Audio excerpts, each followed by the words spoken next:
San Giovanni Rotondo, the spiritual home of Padre Pio.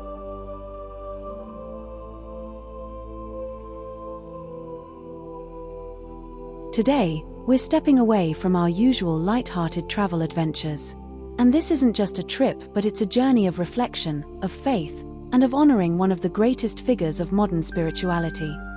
From the quiet beauty of the sanctuary to the profound legacy Padre Pio left behind, this video is our humble tribute to a life of faith, service, and miracles. Hi everyone, and today, I'll talk less, show you more, and try to bring you the solemnity and peace of this sacred place. This is the serene town of San Giovanni Rotondo, nestled in the heart of southern Italy. And this quaint town, with a population of about 27,000, is renowned worldwide as the spiritual home of Padre Pio, a humble Capuchin friar whose life was marked by deep faith and miraculous events. Did you know that San Giovanni Rotondo attracts over 7 million pilgrims each year? So, it's fascinating how a small town became a beacon of faith for so many. And this is the reason. Join us as we explore the life of Padre Pio, visit the sacred sites, and immerse ourselves in the profound spirituality that permeates this town. Standing at the heart of Padre Pio's ministry is the Church of Our Lady of Grace. And what you see here today is actually made up of two churches. The original, smaller church, where we are now, and the larger, modern addition, which is just next to it, built to accommodate the countless pilgrims drawn to Padre Pio's incredible story. But first, let's start with the old church, the place where Padre Pio began his ministry in San Giovanni Rotondo. And it's a modest structure, a quiet sanctuary that exudes simplicity and reverence.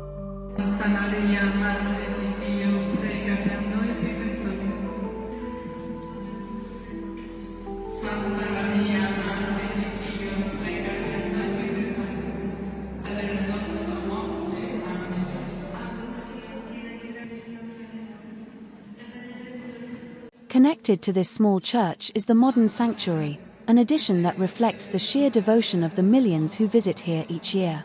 And the expansion was completed in 1959, just 3 years before Padre Pio's death, and was a necessary response to the overwhelming number of pilgrims flocking to see him.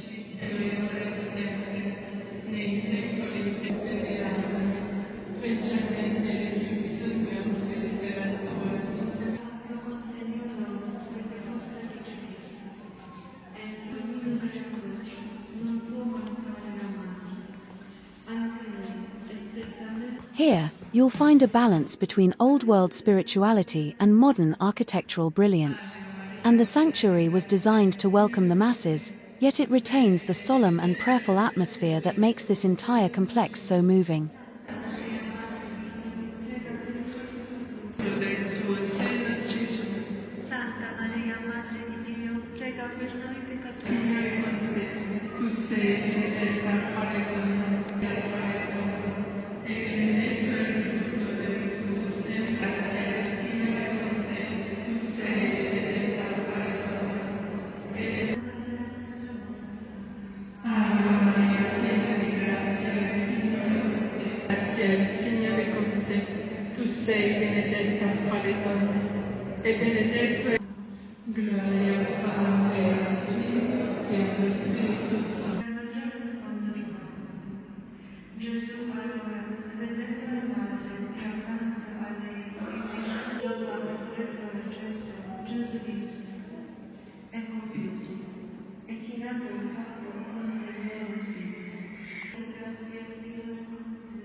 Walking through the corridor that links the old and new churches, you can feel the passage of time and faith. And it's as though you're stepping through history, from Padre Pio's humble beginnings to the monumental legacy he left behind.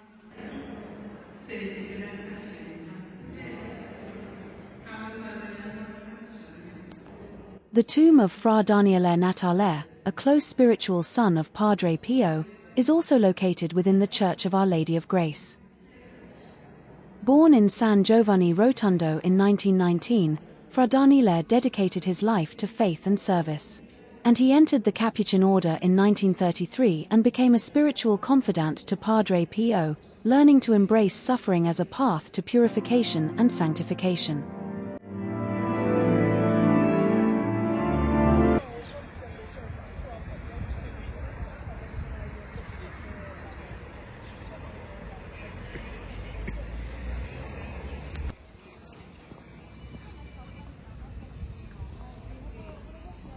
We are now outside the church.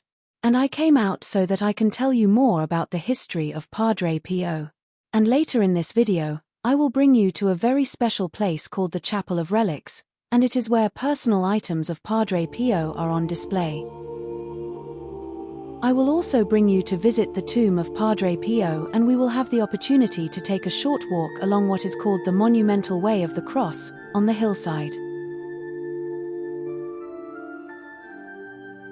There will be moments in this video where I'll remain silent, especially inside the church, during solemn areas, or whenever I feel it's best to let the moment speak for itself. This is my way of allowing you to experience the atmosphere as if you were here with us. Padre Pio, a name whispered by millions in prayer, a beacon of faith, and a man whose extraordinary life continues to inspire the world. Born on May 25, 1887, in Pietrelcina, a small town in southern Italy, Francesco Forgione, who is later known as Padre Pio, came from a simple farming family. Even as a young boy, his deep spirituality set him apart. And can you imagine? At just 5 years old, he made a vow to dedicate his life to God. Francesco entered the Capuchin friars at the age of 15, taking the name Pio, in honor of Pope Pio CE. He spent years in rigorous study and prayer, embracing a life of poverty, obedience, and humility. But his journey wasn't without hardship, as he struggled with ill health, which forced him to return home several times. Still, his faith never wavered. Padre Pio was ordained a priest in 1910, and just 8 years later, something extraordinary happened. And this was when he received the stigmata. Wounds on his hands, feet, and side appeared, mirroring those of Christ. And can you just imagine the astonishment and skepticism he faced? Yet, for Padre Pio, these wounds were a profound source of pain and spiritual connection to Christ's suffering.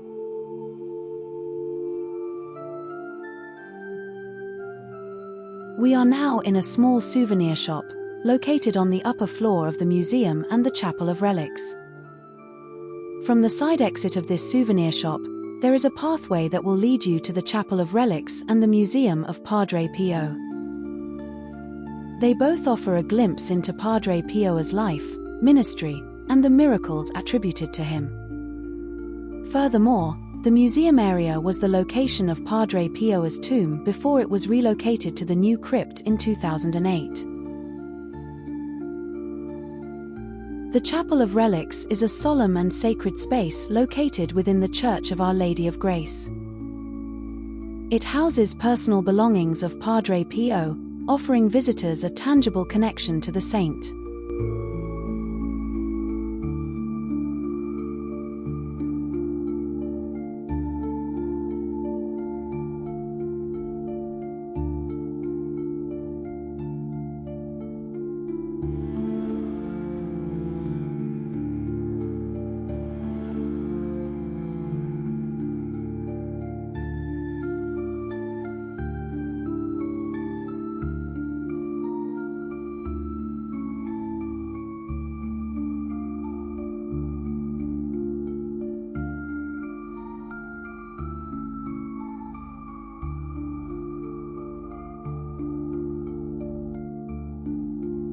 What you'll see consist of liturgical items, meaning objects used by Padre Pio during Mass, including chalices, vestments, and a stole he wore during confession.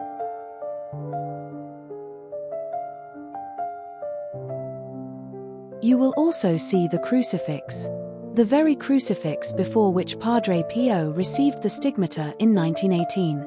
And standing before this piece is a deeply moving experience for many pilgrims. There are also blood-stained gloves. Padre Pio wore gloves to cover the stigmata on his hands, and some of these gloves, still bearing traces of his blood, are on display. And later on, in this video, I will bring you into a room where handwritten notes and letters are kept. These are insights into his spiritual guidance and personal reflections, preserved for all to see. The Museum of Padre Pio is situated near the Chapel of Relics and serves as a detailed chronicle of his life and ministry. Before the crypt was built, this area held Padre Pio's tomb, which became a focal point for millions of pilgrims. The museum is designed to narrate Padre Pio's life, from his early days in Pietrelcina to his decades of service in San Giovanni Rotondo. And you'll see photographs, letters, and objects that document his journey of faith and sacrifice. This the room where thousands of notes and letters are kept. Amazing, right?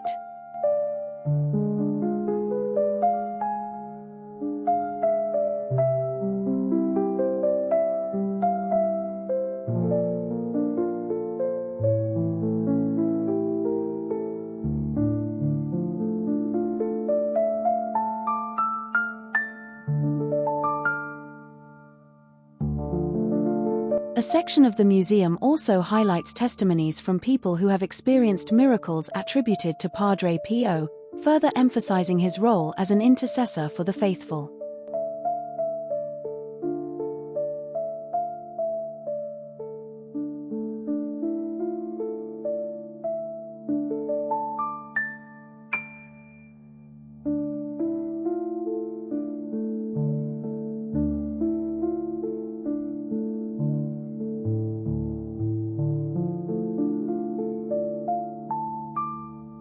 Personal items like his Bible, prayer books, and even his wooden confessional are displayed here, offering a vivid sense of his day-to-day life and his devotion to God.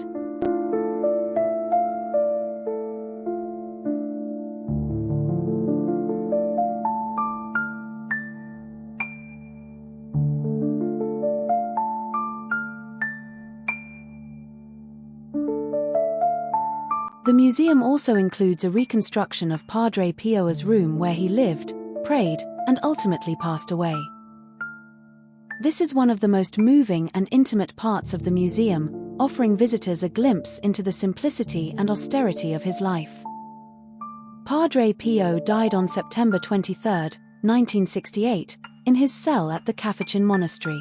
He was 81 years old. And his final hours were spent in prayer and reflection, surrounded by the peace of the space where he had lived for so many years.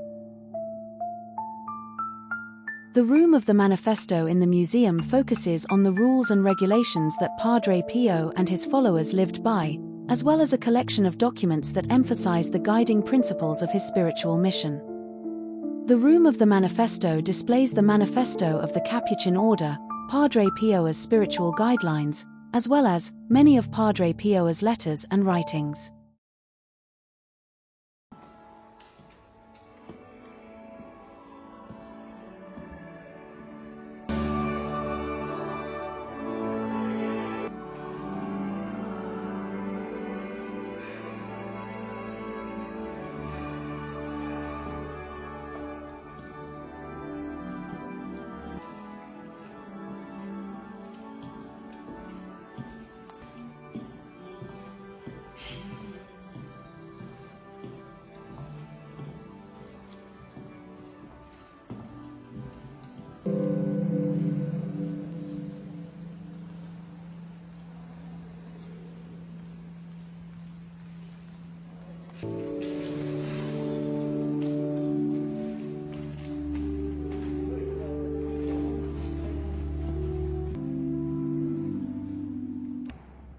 Alright, so we've just left the Museum of Padre Pio, feeling deeply moved by everything we've seen.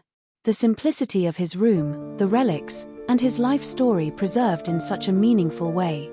Our next stop is supposed to be the crypt of Padre Pio, the place where his tomb was transferred to, right behind the Church of Santa Maria. But we completely walked the wrong way. So, here we are, retracing our steps back toward the church. And along the way, we walked past the Way of the Cross, and more about this later, in the video.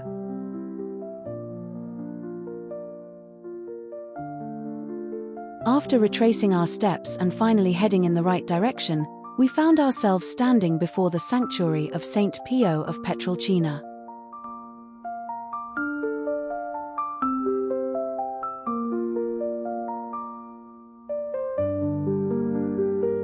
It's hard to describe the feeling of seeing it in person. And this isn't just a building, it's a space built for prayer, reflection, and connection.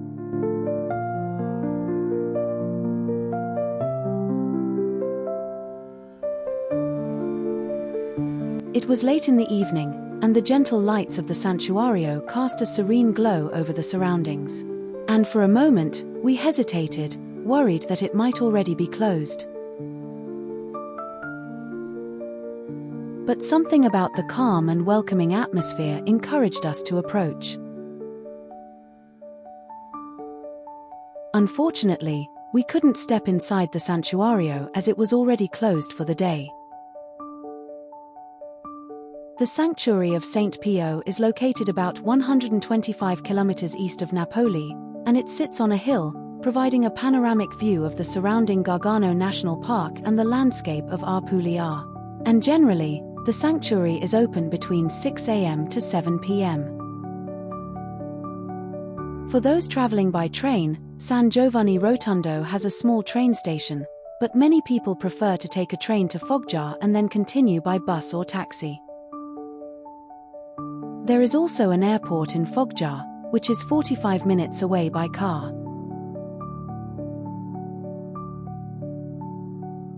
The grounds of the sanctuary are designed to inspire contemplation and prayer. And while walking around, we found ourselves drawn to the simplicity of the space, yet it carried so much depth. We came across the area where you can light a candle. And it's a simple gesture, yet profoundly meaningful. And each flame represents a prayer, a hope, or perhaps even a thank you for blessings received. Even though we couldn't step inside tonight, being here in this sacred space still felt like a blessing. And sometimes, the quiet moments outside can be just as powerful as the prayers within. However, do not worry, as we will try again tomorrow, and we will also bring you for a short walk along what is known as the Way of the Cross on the hillside. Being here reminded us of our time in Fatima in Portugal, another deeply spiritual destination where devotion and faith come to life in every corner. If you haven't seen that video yet, just click the pop-up in the top right corner, and I'll also leave a link at the end of this video. The following morning, and I woke up my husband at 6 a.m., and I was determined to be among the first ones to visit the sanctuary on this beautiful morning. And this time, the doors were open, and we could finally step inside this sacred place we had longed to see. From the moment we walked in, the air was filled with a sense of peace, and the soft hum of prayers and whispers blended with the serene beauty of the space.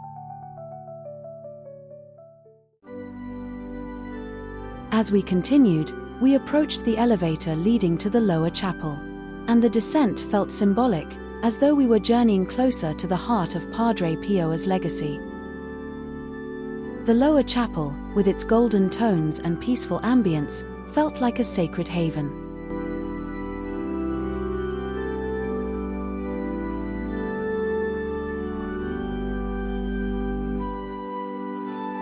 I wrote down a few heartfelt words on a piece of paper. They were my intentions, prayers, and gratitude to offer as a mesa to Padre Pio. It felt like a simple yet meaningful way to connect with him and leave behind a part of my journey here.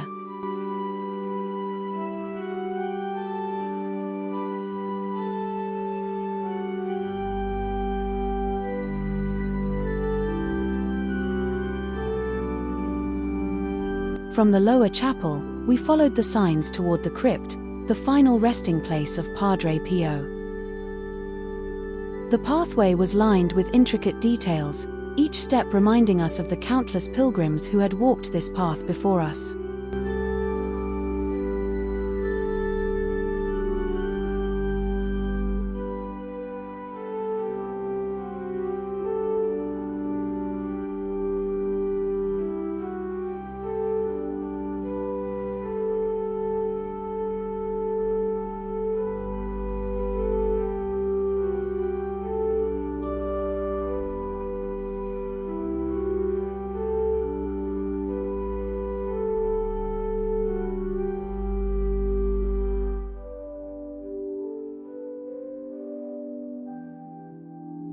As we approach the crypt, we are captured by the solemn atmosphere, the subdued lighting, golden mosaics, and the quiet hum of prayers from other visitors.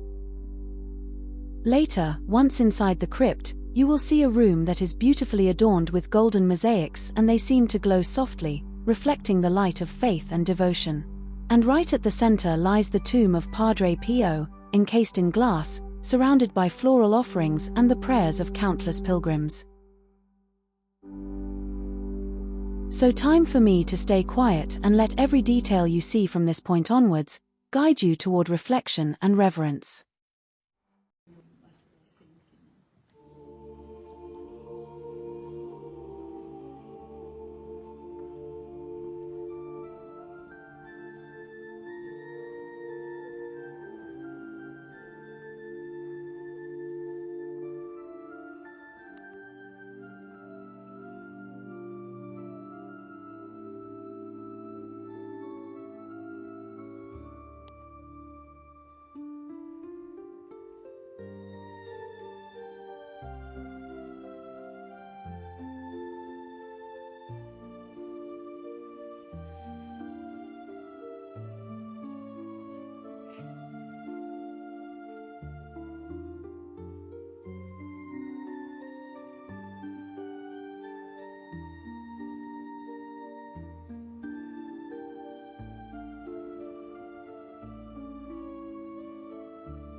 Standing right there, it was impossible not to feel the weight of the moment.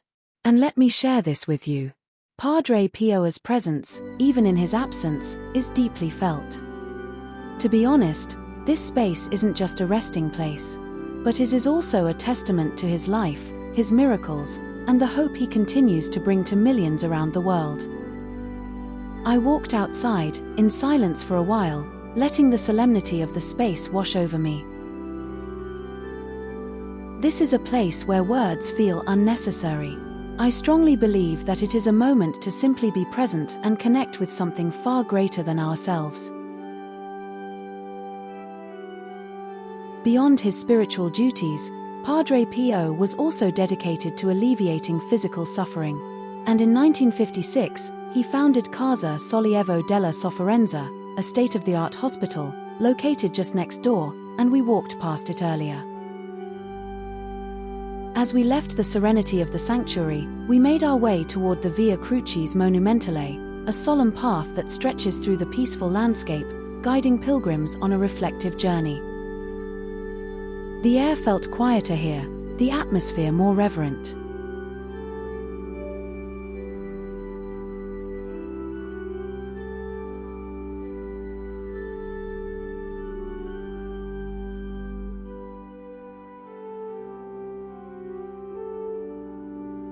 Along the way, we encountered the striking bronze statues that powerfully depict each of the stations of the cross. The figures, full of emotion and detail, stand as a reminder of Christ's sacrifice. Each station seemed to invite a moment of pause, as if the weight of the journey was felt deeply in the stillness of the surrounding area. The path, flanked by these solemn statues, is not just a walk but a spiritual reflection, giving us a chance to truly connect with the message of the cross and the journey of faith.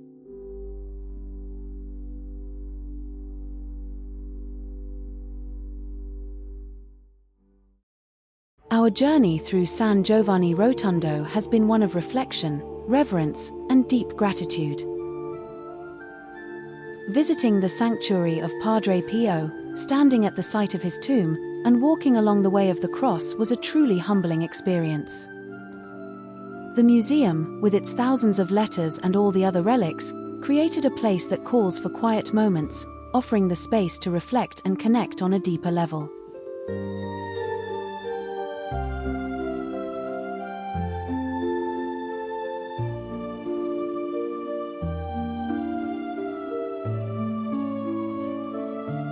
If you want to continue exploring sacred places like this, don't miss our Fatima video from Portugal, where we visit another beautiful pilgrimage site.